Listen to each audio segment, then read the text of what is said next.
Hi అండి, welcome back to our channel. ఇలా చూసారా అండి, తోటకూర లివర్ ఫ్రై అండి. ప్యూర్ వెజ్ అండి.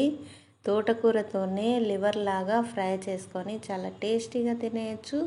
చాలా సింపుల్, చాలా ఈజీ. ఇంకెందుకు ఆలస్యం, ఎలా తయారు చేయాలో చూసేద్దామా. ఇది రైస్లోకి, జొన్న రొట్టెలోకి, చపాతీలోకి అన్నిట్లోకి బాగుంటుందండి. ఒక పెద్ద తోటకూర కట్ట తీసుకొని లేత కాడలతో సహా, ముదురుటి వేయకూడదండి, లేత కాడలతో సహా వలుచుకొని క్లీన్ చేసుకొని ఇలా ఒక బౌల్ పెట్టేసి వాటర్ వేసేసి మరిగిన తర్వాత కొంచెం సాల్ట్, 2 పచ్చిమిర్చి వేసి ఆకంతా వేసేసి ఒక 10 మినిట్స్ ఉడకబెట్టుకొని వాటర్ లేకుండా వంపేసుకొని ఒక బౌల్లో తీసుకొని చల్లారిన తర్వాత మిక్సీ గిన్నెలో వేసుకొని వాటర్ లేకుండా వేసుకోవాలండి. చూడండి, ఇలా ఉండాలండి. లూజ్గా కాకుండా ఇలా కొంచెం గట్టిగా ఉండేటట్టు వేసుకోవాలి. వాటర్ లేకుండా, వాటర్ ఉంటే సరిగా రాదండి. ఇలా వేసుకొని ఒక 4 స్పూన్స్ శనగపిండి, 2 స్పూన్స్ కార్న్ఫ్లోరు, అలానే అల్లం వెల్లుల్లి పేస్ట్ కొంచెం పసుపు, కొంచెం జీలకర్ర పౌడరు, కొంచెం గరం మసాలా, కొంచెం సాల్ట్ వేసుకోవాలండి.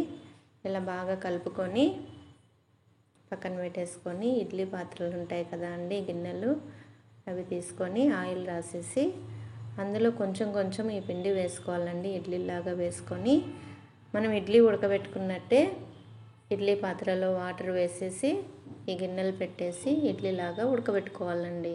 ఒక 20 మినిట్స్ ఉడకబెట్టుకుంటే సరిపోతుంది. ఒక 10 మినిట్స్ హై ఫ్లేమ్లో, 10 మినిట్స్ లో ఫ్లేమ్లో పెట్టుకొని ఉడకబెట్టుకోండి. అలా ఉడికిన తర్వాత ఇలా పీసెస్గా కట్ చేసుకోవాలండి. పీసెస్గా కట్ చేసుకున్న తర్వాత చల్లారిన తర్వాత కట్ చేసుకోండి. ఒక కడాయి పెట్టేసి ఆయిల్ వేసేసి ఈ పీసెస్ అన్నీ అందులో వేసేసి ఒక 5 మినిట్స్ ఫ్రై చేసుకోవాలా. చాలా టేస్టీగా ఉంటాయండి. ఫ్రై చేయడం వల్ల చాలా క్రిస్పీగా కూడా ఉంటాయి. అన్నీ తీసి ఒక ప్లేట్లో పెట్టేసుకొని అదే ఆయిల్లో కొన్ని ఆవాలు, కొంచెం జీలకర్ర, ఆనియన్స్ సన్నగా కట్ చేసుకొని వేసుకొని కరివేపాకు, అల్లం వెల్లుల్లి పేస్టు వేసుకొని బాగా ఎర్రగా వేయించుకొని 2 టమోటాలు కూడా మిక్సీ పట్టుకొని వేసుకోవాలా. బాగా వేగిన తర్వాత పసుపు, కొంచెం గరం మసాలా, రుచికి తగినంత కారము, కొంచెం ఉప్పు వేసి బాగా కలుపుకొని మనం ఫ్రై చేసిన ముక్కలు కూడా అందులో వేసేసి ఒక 5 మినిట్స్ వేయించుకోవాలండి.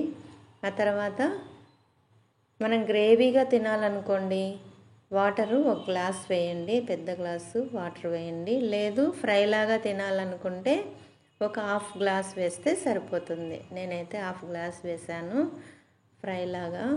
గ్రేవీ కావాలనుకుంటే కొంచెం ఎక్కువ వేసుకోవచ్చండి. చాలా టేస్టీగా ఉంటుంది. ఒక 5 మినిట్స్ ఉడకబెట్టేసి సర్వ్ చేసుకోవడమే. కొత్తిమీరతో గార్నిష్ చేసుకోండి. చాలా టేస్టీగా ఉంటుందండి. ట్రై చేయండి. మీకు నచ్చినట్లయితే మీ ఫ్రెండ్స్కి షేర్ చేయండి, లైక్ చేయండి, సబ్స్క్రైబ్ చేసుకోండి.